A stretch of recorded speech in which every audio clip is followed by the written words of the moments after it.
మన రాష్ట్రంలో జరుగుతున్న రైతుల ఆత్మహత్యల నివారించడంలో రాష్ట్ర ప్రభుత్వం ఘోరంగా విఫలమైంది. కూటమి ప్రభుత్వం అధికారంలోకి వచ్చి 9 నెలలు పూర్తయింది. ఈ 9 నెలల కాలంలోనే 180 మంది పైగా రైతులు ఆత్మహత్యలు చేసుకున్నారు.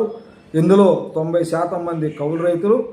ఆత్మహత్యలు చేసుకున్న రైతుల్లో 95 మందికి త్రిసభ్య కమిటీ ఆమోదం తెలిపింది. ఈ ఆమోదం తెలిపినటువంటి ఈ 95 మంది రైతుల కుటుంబాలకి కనీసం ఒక్క పైసా కూడా ఎక్స్గ్రేషియా ఈ 9 నెలల కాలంలో ఇవ్వలేదు. ఈ రైతుల్లో ఆత్మహత్యలు ఎందుకు జరుగుతున్నాయి, దీనికి కారణాలు ఏంటని తెలుసుకోవటానికి కూడా ఈ రాష్ట్ర ప్రభుత్వానికి తీరిక లేకుండా పోయినటువంటి పరిస్థితి కనిపిస్తూ ఉంది.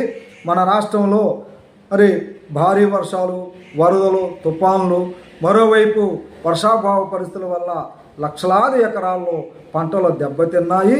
మరి వాటికి ఇన్పుట్ సబ్సిడీ మాత్రమే ఇచ్చారు.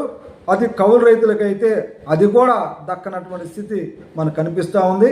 నష్టపోగా మిగిలిన పంటలకి వచ్చినటువంటి దిగుబడికి మద్దతు ధరలో దక్కలేదు.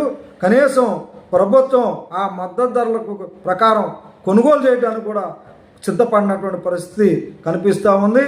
మరి ఎన్నికల్లో చేసిన వాగ్దానం ప్రకారం మేము అధికారంలోకి వచ్చిన వెంటనే పెట్టుబడి సాయం కింద ప్రతి రైతు కుటుంబానికి 20,000 రూపాయలు పెట్టుబడి సాయాన్ని అందజేస్తామన్నారు.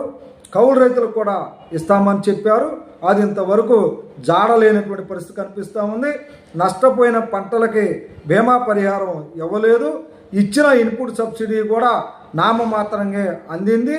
అంతేకాకుండా కౌలు రైతుల పరిస్థితి అయితే దయనీయంగా మారినటువంటి ఇది కనపడుతూ ఉంది. మద్దతు ధరల ప్రకారం ధాన్యం విషయంలో కానీ, మిర్చి విషయంలో కానీ, కందుల విషయంలో, మొక్కజొన్న విషయంలో, మినుముల విషయంలో, అంతేకాకుండా కూరగాయలు అంటే టమాటాలు, ఉల్లిగడ్డలు, క్యాబేజీ, మొక్కజొన్న ఏ పంట విషయంలో చూసుకున్నా మద్దతు ధరల ప్రకారం కొనుగోలు చేయడానికి రాష్ట్ర ప్రభుత్వం సంసిద్ధత కనిపించటం లేదు.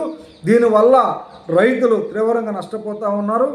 మార్కెట్లో వ్యాపారస్తులు అందరూ సిండికేట్ అయ్యి ప్రభుత్వ విధానాల వల్ల రైతుల కష్టార్జితాన్ని దోచుకు తింటున్నటువంటి పరిస్థితి కనిపిస్తూ ఉంది. రాష్ట్ర ప్రభుత్వం మాత్రం చోద్యం చూస్తుంది. కానీ రైతుల్లో జరుగుతున్నటువంటి ఆత్మహత్యల నివారణకి ఒక కనీసం రైతుల ఆదాయాన్ని పెంచడానికైనా ఒక ప్రయత్నం చేయకపోవటం చాలా బాధాకరమైన విషయం మనకు కనపడతా ఉంది. మరి ఇంత జరుగుతూ ఉంటే కనీసం రాష్ట్ర ప్రభుత్వం కానీ, రాష్ట్ర ప్రభుత్వ నేతలు కానీ రైతుల యొక్క ఆత్మహత్యలు చేసుకున్న కుటుంబం